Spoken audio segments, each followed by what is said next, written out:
Pertama, judulnya ulangi apa? Judulnya inovasi berwirausaha. Dan pertama yang perlu pahami adalah tujuan dari pembelajarannya. Untuk apa? Pahami konsep dasar. Ketika dapat mata kuliah kreativitas dan inovasi, jadi di mata kuliah ini ketika Anda udah sambil jualan sekarang, UMKM, jualan Anda anggap relatif kecil ataupun besar. Kenapa ini perlu? Ini diperlukan ketika Anda sudah naik level. Maksudnya gimana?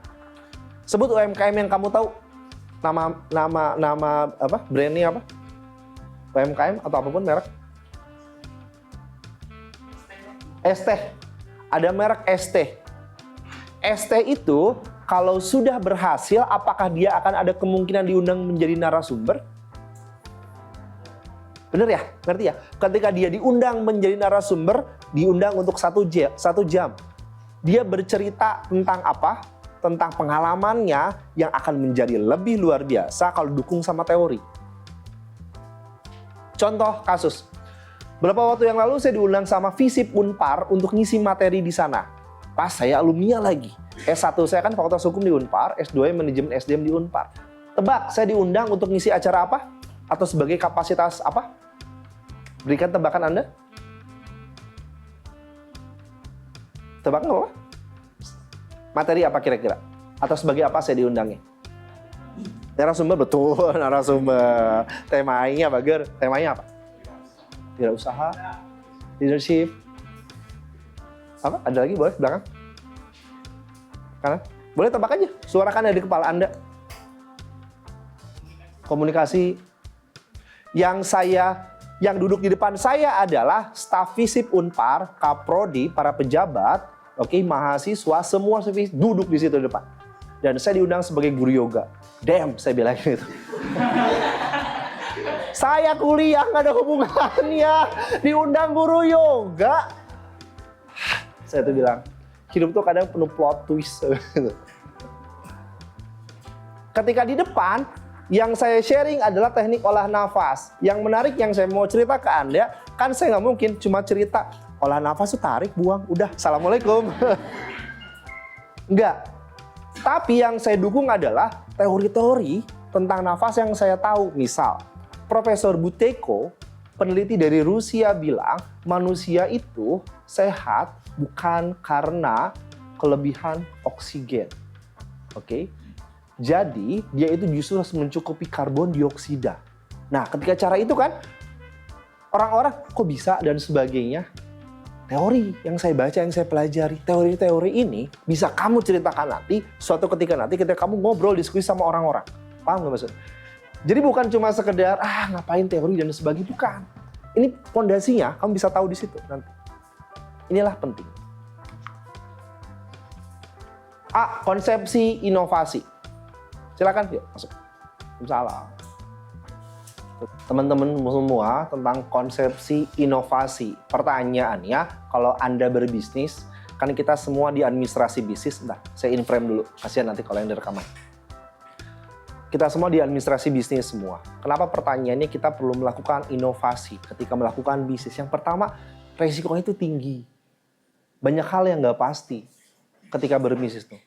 Hal sederhana saja, misal, saya contoh yang terdekat dari misalnya saya aja. Saya berbisnis dalam bidang yoga.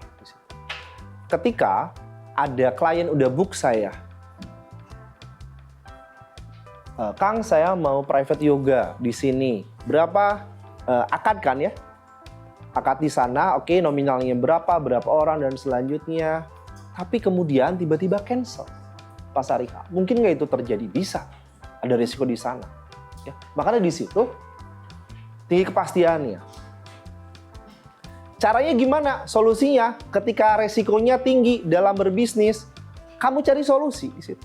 Solusinya saya apa? Kalau ada yang ikut ke saya, yoganya, saya minta dia kalau mau sama saya bayarnya per paket. Paket itu gimana? Sebulan latihan. Biar apa? Kalaupun dia nanti ada pertemuan cancel, uangnya udah masuk, ngerti nggak? Kan yang penting masuk dulu, ini duitnya. Tujuan utama dari UMKM kan profit di sini. Bahkan saya minta transfer sebelum ada pertemuan pertama latihan. Kenapa? Karena saya cukup percaya diri kalau saya cukup punya nilai untuk ditawarkan ke orang lain. Kalau lu mau play yoga sama gua, ya silakan. Ini aturannya. Kalau nggak mau silakan. Nothing tulus. Tapi jaga kualitas. Bukan sok tapi nggak ada kosong. Pertama di sini, Bastian. Makanya apa? Perlu kemampuan inovasi dan keunggulan dalam bersaing. Entrepreneur itu. Jualan teh, oke bedanya apa? Makanya sekarang kamu lihat teh rasanya banyak dicampur beda-beda ya. Ada teh campur Yakult, apa lagi? Matcha. Kenapa? Dia nyari pembeda. Cari pembeda. Hati-hati, kalau kamu jadi pengusaha, UMKM dan selanjutnya, bukan cuma beda dan kreatif atau inovasi. Tapi masyarakat atau warga butuh nggak? Jangan-jangan pada nggak seneng. Riset dulu. Dalam disertasi saya kan waktu S3 meneliti tentang yoga. Saya ke Jawa Tengah, Jawa Timur, Bali, jalur darat meneliti tentang orang-orang yoga, wellness tourism yoga. Apa hasil penelitian saya? Yang pertama, orang-orang yang yoga itu nggak peduli program yoganya sekreatif apa. Tapi kalau nggak sesuai sama kebutuhan mereka, mereka tolak. Misal gini, ada program yoga, dalam program itu ada minuman hangat, jahe, biar nuansa alaminya itu kerasa. Tapi masalah orangnya adalah sakit punggung. Dikasih minum, gak ngaruh. Akibatnya apa? Ada yang kepuasan di sana? Ya enggak dong. Berarti maksudnya ya, kamu nggak usah mikir capek-capek kreatif, inovasi, tapi kamu nggak survei dulu ke pasarnya kamu. Ini harus dilakukan juga. Kenapa? Kalau nggak, kamu nanti buang-buang energi, buang-buang biaya, tapi nggak sesuai tujuan. Hati-hati. Solusi kreatif terhadap masalah. Contoh yang tadi, masalahnya misalnya ada orang suka cancel ke saya contohnya saya minta transfer awal dulu untuk book 1 bulan. Oke, tetap jaga kualitas di sana. Kemampuan bertahan dalam persaingan dan mencapai keunggulan dalam bersaing. Apa kunci untuk bertahan? Konsisten. Konsistensi. Apa? Saya pernah cerita rasanya ke Anda. Di daerah rumah saya ada tukang siomay. Siomay pakai apa kentongan gitu ya? Dia ngelewat setiap depan rumah saya jam 10:30 siang. Dan dia konsisten. Kenapa coba konsisten? Biar apa dia jualan kelilingnya konsisten jam segitu? Exactly. Jadi kalau mau nunggu dia, orang-orang tuh udah aware untuk nunggu dia jam segitu. Jadi aduh dia datang jam berapa ya? Perut aku udah lapar nih. Tapi orang dibuat sudah tahu bahwa dia punya konsistensi, punya disiplin, dia datang ke sana. Itulah apa? Keunggulan atau kemampuan bertahan itu di situ. Konsistensi, dia berwujud dari sana, menjualkan. Dan dia juga misalnya mengenal dengan siomay bonus. Kenapa bonus? Orang beli tambahan hiji gitu. Itu cara dia, ya nggak apa-apa. Kalau dia udah ngitung pengeluaran pemasukannya dan masuk budget, nggak apa-apa. Itu kan cara. Konsepsi inovasi. Selanjutnya, silakan catat dulu. Jadi perspektif inovasi, saya ngebahasnya pertama tentang jenis inovasi. Jenis inovasi itu nanti ada 2. Yang pertama apa? Radikal atau? Apa pengertiannya? Radikal itu mengubah fungsi mengubah cara bisnis sebuah industri dalam beroperasi di sini. Misalnya apa? Cara bisnisnya yang mendasar tuh, produk baru. Teman-teman mengalami fungsi handphone pertama untuk apa? Dan 2 itu aja ya. Bener ya? Sempat mengalami fase-fase itu. Tapi fungsinya sudah berkembang, bertambah. Sekarang apa? Game. Ya, banyak banget ya. Lebih dari 1 ya. Itu dia perubahan fungsi di situ. Apalagi di sini ada proses misalnya, ada teknologi, metode, sistem kerja. Ya, perubahan. Teknologi berubah, metode berubah. Contoh metode atau teknologi. Pernah dengar Tesla? Apakah itu perusahaan apa? Mobil listrik. Yang kerjanya banyaknya apa di Tesla? Robot, AI. Itu ada perubahan di situ. Jadi manusia menjadi minim. Nggak usah yang jauh, kita yang dekat. Gerbang tol. Kamu mengalami di gerbang tol ada orang? Nah, sekarang ada nggak orangnya? Iya ya, paling yang jalan Benang Bali 1 aja mungkin ya. Tapi tiap posko itu udah, kamu tinggal tapping aja kan sekarang. Ada perubahan-perubahan bisa. Oke, strategi pembelajaran, WFH, work from home, WFC, work from cafe. Biasa desainer tuh begitu kan. Kemana, diem aja di situ. Diingetin teman-teman yang kerja belakang, yang sambil kerja, kalau lama-lama duduk hati-hati ya. Kemarin salah satu klien saya saraf kejepit tuh. Dia tuh duduk bisa sampai 19 jam sehari. Jadi desainer itu kadang kerja setoran katanya. Ada klien-klien yang datang mau jadi besok misalnya tuh. Kan menisoy dia. Iya, tiba-tiba kan dia mau nolak, ada rezeki. Nggak ditolak tapi dia harus lembur, akhirnya dia terima, tapi resikonya hati-hati itu dia. Harus diputus-putus kerja tuh. Ya, per 10 menit kah, dan selanjutnya. Lanjut. 2, jenis inovasinya. Silakan catat dulu. Sambil kita bahas. Jenis inovasi yang kedua adalah incremental atau sustaining. Oke. Inovasi bertujuan apa? Memperbaiki, meningkatkan. Jadi kalau yang satu fungsi dasar, kalau ini bukan lagi fungsi dasar, tapi udah peningkatan. Yang satu fungsi core bisnisnya, ya. Yang kedua ini tentang apa? Terkait dengan peningkatannya. Yang pertama misalnya mengembangkan produk lebih berkualitas, filter, kamera, atau pixel misalnya. Kan kamera semakin sekarang pixelnya makin tinggi. Bahkan lebih tinggi dari kamera DSLR kadang-kadang. Jadi yang kamera besar gitu, DSLR, pixel kamera tuh biasanya lebih canggih, lebih bagus sekarang.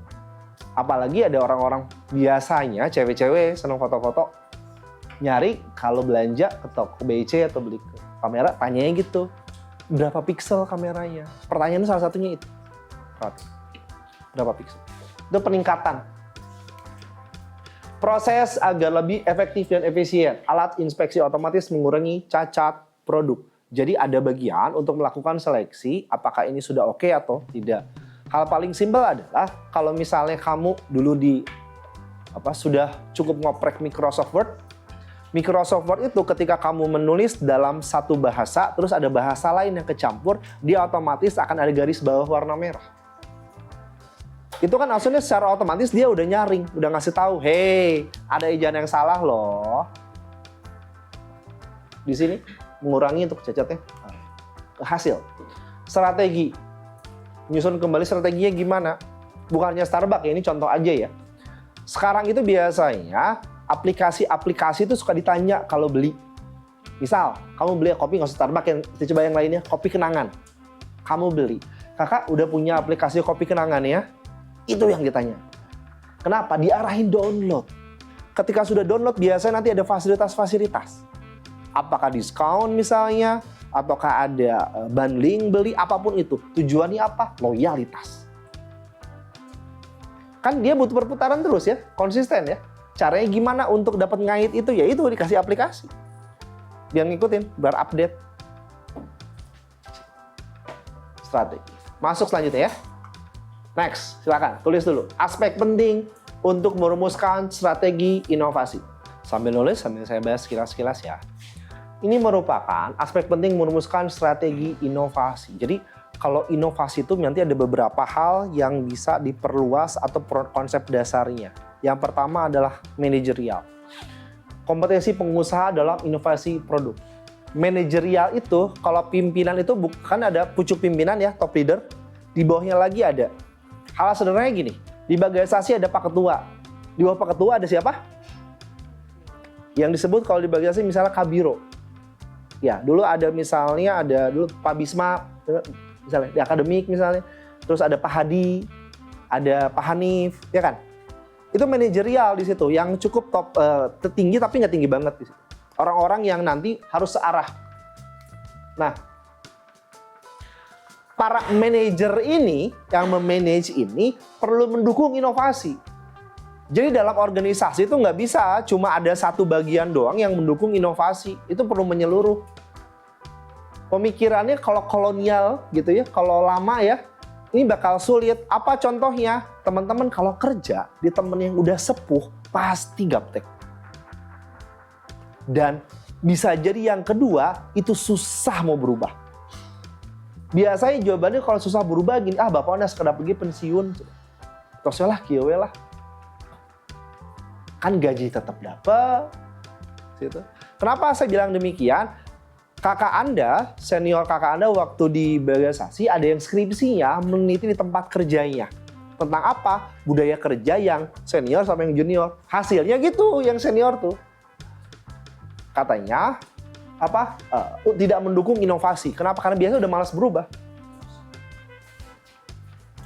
Yang B, nah ini baru pimpinan perusahaan. Pimpinannya ngedukung nggak? Yang paling atas ini. Pimpinannya, manajerial orang-orangnya. Yang ketiga, SDM-nya. Teman-teman semua, kelas AB 12 dan 13. Beberapa bulan yang lalu ketika kampus Bagasasi resmi tutup, saya home base hilang. Sampai sekarang belum punya. Saya dosennya di mana? Teman saya bilang, aduh Pak Romi jadi pengangguran, ayeuna urang. Terus apa yang saya lakukan? Jelas, saya melakukan lamaran, apply ke kampus-kampus. Ketika saya masukin, tiba-tiba ada yang kontak saya, Pak Romi, saya mau buka kampus di Bandung, kampus baru. Bapak mau nggak saya rekomendasikan untuk ikut seleksinya? Oke Pak, dengan senang hati saya akan ikut seleksinya. Apapun hasilnya kan, kita nggak tahu. Lowongan dosen ini tidak diumumkan ke umum. Internet, koran nggak ada, tapi dari mulut ke telinga orang yang dipercaya. Kenapa? Mencari kompetensi SDM. Satu kata yang ingin saya kasih tahu ke Anda, trust. Jadilah orang yang dipercaya, yang mau orang merekomendasikan Anda. Gimana raih dengan kepercayaan, konsistensi dengan perbuatan Anda hasil. Ya, gimana mau percaya sama Anda kalau misalnya Anda tukang gibah, tukang gosip. Orangnya mikir, dia aja ngomongin orang, kita nggak tahu. Kalau lagi sama orang lain, jangan ngomongin kita. Kompetensi SDM ini penting untuk mendukung inovasi. Jadi kerjaannya kalau di kantor jangan-jangan cuma gibah doang, gosip doang. Efektivitas kerjanya gimana? Hasilnya apa? R&D itu singkatan dari apa? Research and Development. Kalau udah mentok nih trennya kira-kira profitnya gini-gini aja. Nah ini harus hati-hati, ini saatnya harus melakukan adanya perubahan, inovasi. Hal sederhana gini lah, ketika saya konten kreator, saya itu menganalisa dalam seminggu engagement saya tingginya di hari apa, jam berapa. Ketika ini menurun, yang harus ada yang saya lakukan. Apa? Ya cari tahu di situ. Ada riset and development di situ. Kalau di perusahaan juga gitu sama. Ntar lu ini apa nih yang harus dilakukan? Kemarin kasus yang cukup hits adalah ketika orang-orang memboikot contohnya Pizza Hut gara-gara perang. Kan gitu ya boikot ya. Yang menurut saya mohon maaf gitu ya, kalau saya kurang tepat bagi saya. Kenapa? Karena kalau saya mau perang nih ya, anggaplah saya Israel ya. Saya mau perang, saya sebagai individu sudah memperhitungkan resikonya. Termasuk diboikot. Jadi kalau kata saya sebagai perang nggak akan ngaruh untuk saya Israel. Oke, ada kekurangan, tapi seberapa ngaruh saya tidak akan saya memberhentikan serangan. Tapi yang bakal ngaruh adalah langsung ke saudara-saudara kita yang ada di Indonesia. Anda tahu gerai Pizza Hut tutup sekitar, baca beritanya sempat? Kenapa? Karena orang-orang masuk bahwa boykot. Udahlah relatif mahal Pizza Hut gitu ya. Sekarang tiba-tiba diboykot. Akibatnya apa? Ya ada orang-orang yang udah nggak bisa kerja. Apa efeknya? Ya efeknya berantai. Anak, pasangannya, istrinya, suaminya. Jadi panjang. Jaringan sistem informasi. Kamu kalau beli sesuatu suka diminta database, nama, nomor telepon, bahkan email. Itu untuk database. Database itu maksudnya adalah ketika nanti dia mau promo, ada email marketing. Kamu suka dapat email penawaran misalnya. Nah kayak gitu loh maksudnya, ngerti ya? Itu butuhnya database, tiba-tiba dapat send all di WhatsApp. Itu fungsi database, termasuk database dari orang, dari pesaing. Timing inovasi. Inovasinya hati-hati. Kamu perhitungkan resiko sama keuntungannya. Perlu perhitung. Next. Silakan tulis dulu sambil kita bahas. Sambil Anda catat. Jadi, kepemimpinan, kalau seorang pemimpin itu perlu bisa menjelaskan perusahaannya itu seorang yang baru di bidang ini, udah lama gitu ya, ataukah dia terlambat. Contoh apa perusahaan yang baru bidang air yang orang dalam otak yang paling familiar? Merek apa kalau dijual? Aqua. Ya. Kan itu pemain lama ya maksudnya. Orang-orang nge. Artinya kalau nanti dia jadi perusahaan yang baru, strateginya harus gimana? Ya harus dicari inovasi yang berbedanya. Orang-orang mau ngambil sudutnya di apa? Le Minerale bergerak dengan disebut dengan air yang manis. Dia ngejualnya kan di situ. Makanya iklannya kayak ada manis-manis ya. Kenapa dia ngejual konsepnya di situ? Ada rasa yang pengen dijual. Karena dia harus membedakan sama pemain yang lama. Kalau enggak, nanti bedanya apa masyarakat kan? Tipe inovasinya mau produk atau teknologi, silakan. Produknya mau diapakan, mau tambah teknologi, itu harus ada perubahan. Sumber inovasi internal atau eksternal. Saya review di perusahaan organisasi bagian apa, bidang apa untuk meriset sebuah perubahan. Tadi saya sebut R&D, singkatan dari Research and Development. Itu adalah internal. Oke, internal kita. Bagaimana kalau eksternal? Saya ngelihat perusahaan lain, terus dia, wah ini strateginya bagus. Pilihannya kalau eksternal, saya akuisisi dia, perusahaan atau organisasinya, saya dudukin gitu ya, menjadi sebuah gabung ke saya, atau saya ambil lisensi perjanjian. Saya mau pakai dong cara-cara sistem kamu, nanti bagi hasil dan sebagainya. Itu dari eksternal, dari luar. Investasi yang dibutuhkan dalam inovasi, sumber daya manusia adalah yang utama. Kalau Anda mau mendirikan perusahaan besar, ada dua profesi, dua bidang yang harus Anda miliki dulu. Bidang apa saja? SDM yang utama kalau Anda mau mendirikan perusahaan atau yang Anda niatkan menjadi besar. Yang pertama adalah bagian legal. Bagian hukum adalah orang atau staff atau divisi yang perlu Anda prioritaskan untuk ada di tim Anda. Kenapa? Karena semua aturan mainnya harus paham. Kalau enggak bahaya. Yang kedua adalah bagian marketing. Itu ujung tombak perusahaan. Buat nanti dapat profit.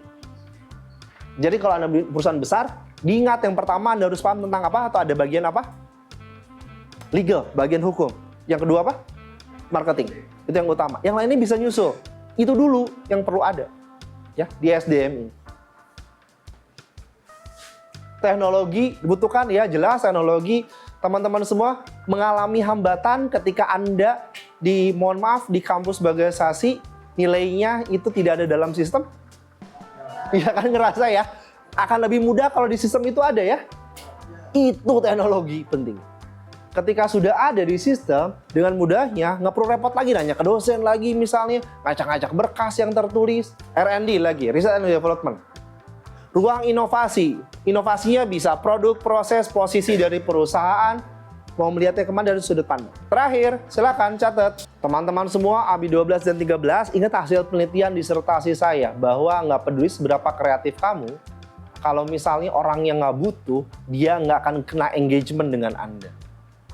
Jadi di sini pertanyaannya, oke, mau nawarin apa inovasinya? Butuh nggak nih orangnya? Oke, konsumsinya apa? Bagaimana prosesnya? Hati-hati kalau jualan itu permudah. Kalau belum ada, adain. Kayak gini loh. Saya awal mula itu yoga tuh di sanggar. Sanggar saya terusan Buah Batu. Terus ada yang nanya, Kang bisa nggak private ke rumah? Apa jawaban saya? Bisa. Saya permudah daripada, oh mohon maaf, kamu harus datang ke tempat saya. Permudah, orang mau beli kok. Orang mau support kamu. Gitu. Hindarin prinsip kalau kamu jualan permudah dan permurah. Kalau misalnya permurah tuh terutama kamu tetap ngitung itu ya, profit ya.